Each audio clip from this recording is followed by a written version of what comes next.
16 ta' Jannar, San Berardu u sħabu, martri tal-Marokk, mietu għal-ħabta tas-sena 1220. San Franġisk tas-Sisi kien iħoss li Alla ried minnu mhux biss il-perfezzjoni tiegħu u tal-patrijiet tiegħu, imma wkoll is-salvazzjoni tal-bnedmin l-oħra. Kien iħoss xewqa kbira li jikkonverti lill-Musulmani u l-avvanz tagħhom fil-pajjiżi Ewropej kien ukoll qed jeddet ir-reliġjon Nisranija. Waqt li flimkien ma' kumpann mar lejn l-Orjent biex ikellem lis-Sultan Musulman, Franġisk bat 6 patrijiet biex jipritkaw lill-Musulmani fil-Punent. Dawn kienu Vitale, Berardu, Pietru, Akkurju, Adjutu u Ottone. Fi triqathom Vitale li kien is-superjur tal-grupp marat serjament fi Spanja u sħabu komplew triqathom taħt il-gwida ta' Berardu. F'Sivilja fin-naħa t'isfel ta' Spanja li kienet maħkuma mill-Misilmin, il-patrijiet bdew jippritkaw bla biża' fil-moskea li s-salvazzjoni tinsab biss fil-fidi fi Kristu. Il-mixxej Musulman, inkurlat għall-aħħar, ordna li jaqtawlhom rashom dak il-ħin stess. Imma wara tħallew jaqsmu l-baħar u jmorru l-Marokk. Il-patrijiet laqgħu b'ferħ din id-deċiżjoni għax issa kienu se jkunu fost poplu kollu kemmu Musulman. Hekk kif waslu, Berardu li kien jitkellem tajjeb l-sin Qarbi beda mill-ewwel jitkellem man-nies fuq Kristu. Jum minnhom meta raw lir-re Mirarmoli imdawwar bin-nies tiegħu, Berardu reġa' beda jitkellem fuq it-tagħlim ta' Kristu u sejjaħ lil Maomettu bħala impostur.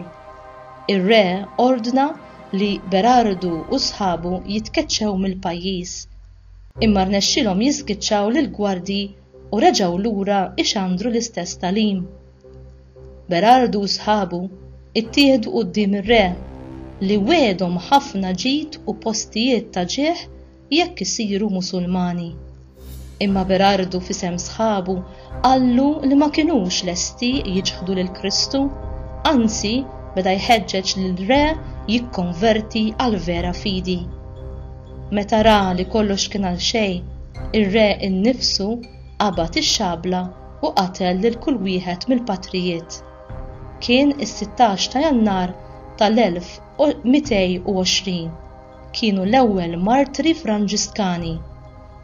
Meta San Franġisk sema bil-mewt ta' dawn il-patrijiet, birek lil Alla u qal: issa naf li tassew għandi patrijiet minuri. Għall-għadd kbir ta' miraklu li saru bl-interċessjoni tagħhom, il-Papa Sistu erba' iddikjara lil Berardu u lil sħabu bħala qaddisin fl-1481.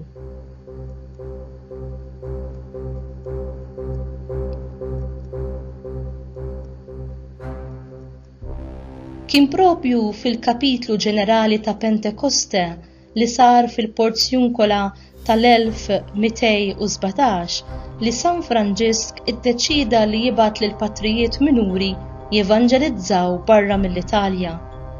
Il-missjonarji Franġiskani marru lejn Spanja u l-Portugal li kienu parzjalment maħkuma mill-Misilmin. Il-ħidma ta' evanġelizzazzjoni waslet xi wħud minnhom għal martirju.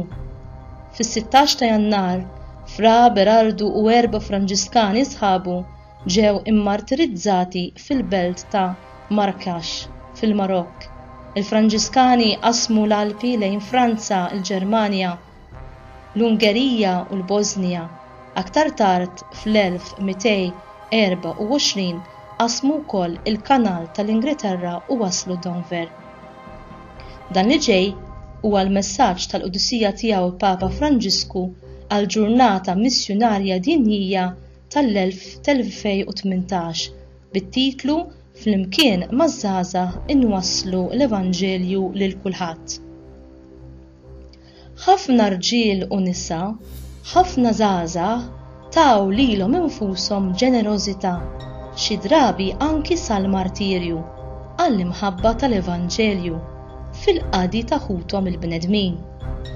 Mas-salib ta' Ġesu nitalmu l-loġika divina li twassalna biex nofru lilna nfusna. L-ewwel ittra lill-Korintin, kapitlu 1 versi minn 17 sa 25. Bħala tħabbira tal-Evanġelju għal ħajja tad-dinja, Ġwanni 3 vers 16.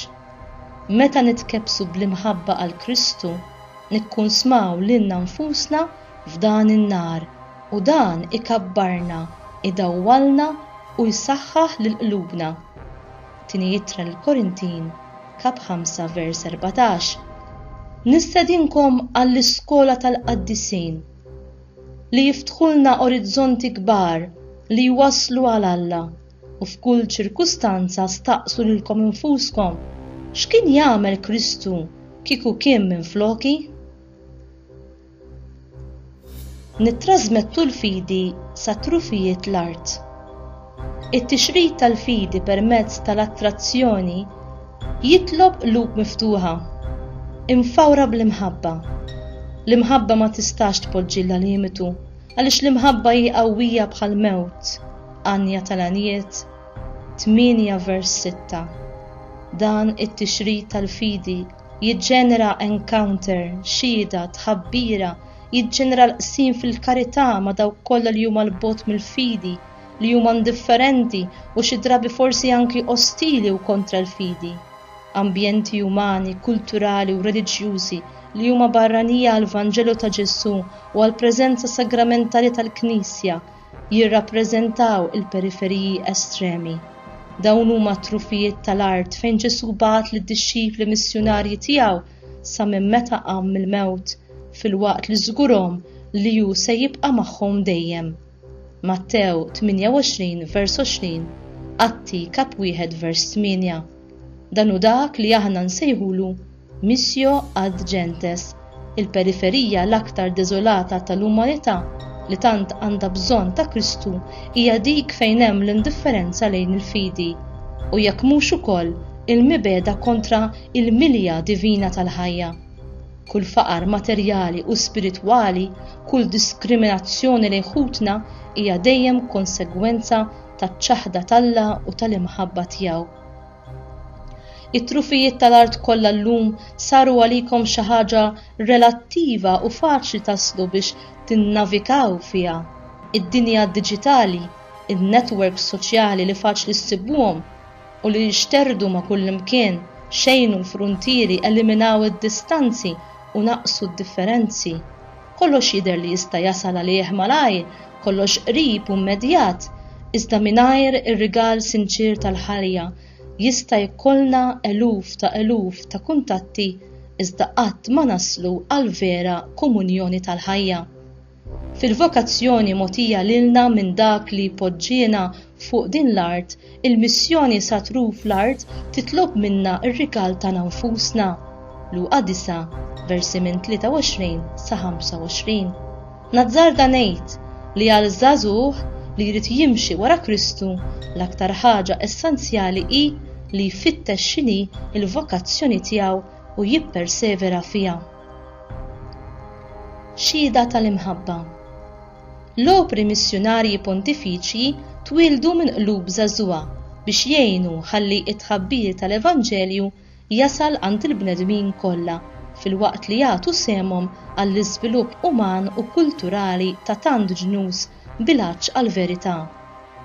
It-talbu l-għajnuna materjali mogħtija b'tant ġenerożità u mqassma mill-opri missjonarji pontifiċi jgħinu lis-Santa Sede biex filwaqt li twassal l-għajnuna lil dawk li jeħtieġuha tara li dawn ukoll ikunu kapaċi jagħtu xhieda fl-ambjenti fejn jgħixu.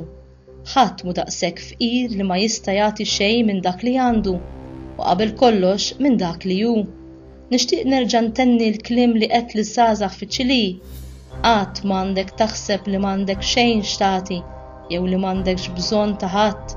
Kun naf li ħafna nies għandhom bżonnok, kull wieħed jgħid f'qalbu ħafna nies għandhom bżonni.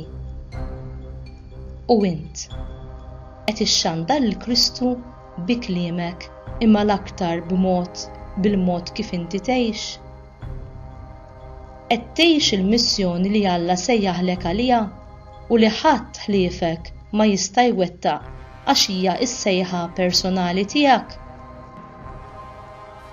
Taf li ma tistax issalva waħdek u li hemm persuni li Alla ħalla f'idejk biex inti tressaqhom lejh ħalli hu isalvhom. Kemm qed tkun ġeneruż jew ġeneruża fis-sejħa tiegħek bħala nisrani jew nisranija li twassal il-Kristu lill-oħrajn? Lest jew lesta li tirriskja u li tiġi mżebbla jew imżebilħa, imwarba jew imwarrab, jew maqtul jew maqtula għal fidi tiegħek bħal Berardu u sħabu.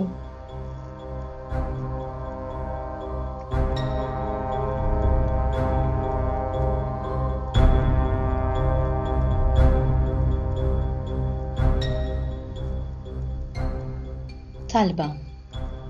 Nitolbu lil Marija, Sultana tal-Apostli, lil San Franġisk Saverju, lil Santa Teresa tal-Bambin Ġesu, lil Beatu Paolo Manna u b'mod speċjali llum lil San Berardu u sħabu f'jum it-tifkira tagħhom biex jidħlu għalina l-koll u jakkumpanjawna fil-vjaġġ missjonarju tagħna ħalli aħna wkoll inkunu xhieda awtentiċi ta' Kristu akkost ta' kull sagrifiċċju. Nitolbu dan bi Kristu Sidna. Amen.